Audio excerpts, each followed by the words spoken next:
Hi everyone. In today's video, we are going to do a coolant flush and change on the Chevrolet Spark. Now, this is a 2012 Chevy Spark, and as you can see here, the condition of the stock coolant is this rusty and extremely mucky. So, we are going to have to drain this. Then, we will pour in some engine coolant flush, circulate it around the engine block and the radiator core, drain it, and do this multiple times until the solution becomes clear, and finally pour in fresh coolant along with the distilled water. So we have everything ready. We have the distilled water, the coolant flush, the drain pan, etc. We have a set of tools for doing this. So hopefully this is going to be okay.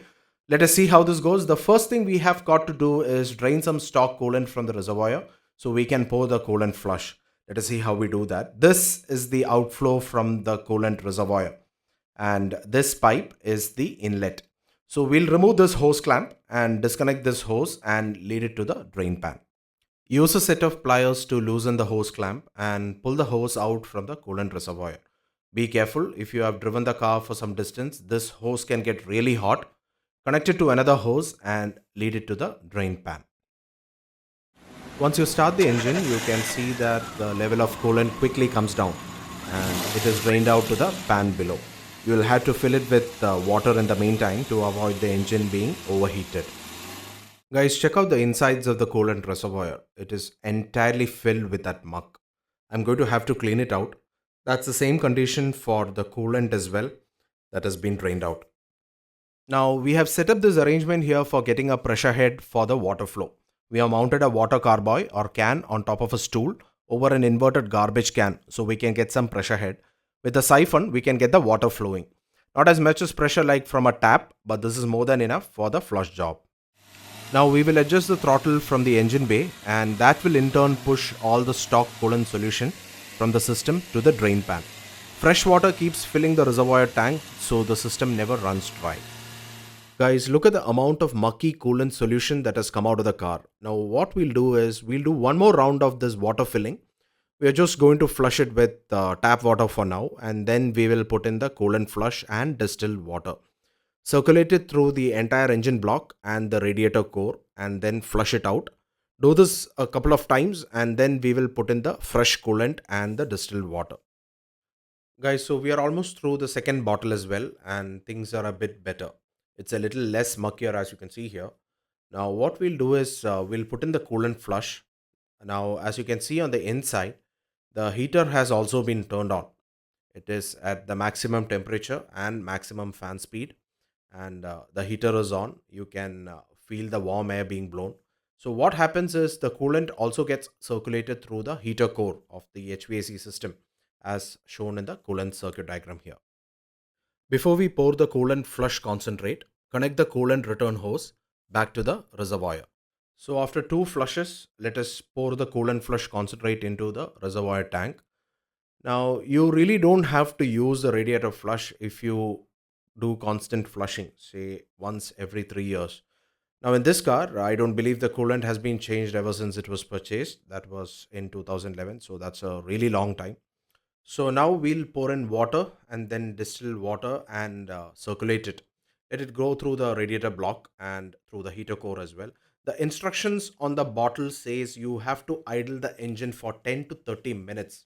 You can see it here. That would be a really good time to have a short break as well.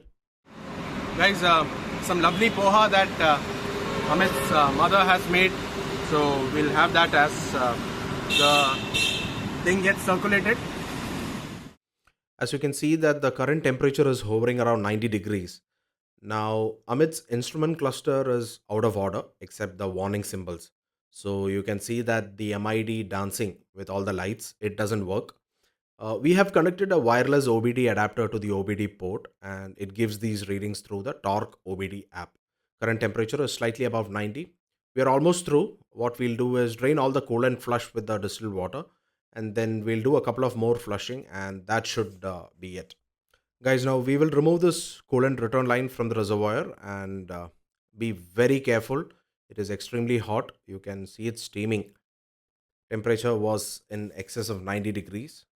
Connect the return line to the hose that leads to the drain pan as you did before. Start the engine and let the coolant flush solution in the system get completely drained out. Remember to keep adding water into the system so it does not run dry. Now you can also see all the flush water that is coming out into the drain pan. These are the sediments which have come out from the drain solution. You can see a lot of particles which are floating. Keep repeating the process until the drain solution becomes clear. You will start appreciating the difference after a few rounds of flushing, like you see here. If you're using a water can or a hose from a tap, this is invariably going to be a two-man job. Guys, after 4 rounds of flushes, look at the drain solution from the system. It is as clear as it can get. And look at this comparison at the start and at the end. Once you're done with the flushing, connect the return line back to the reservoir before you add the coolant and the distilled water. So we have poured fresh coolant and distilled water amounting to 3.5 liters. Leave the cap open and let the engine idle for a bit so any air pockets trapped in the system can be relieved.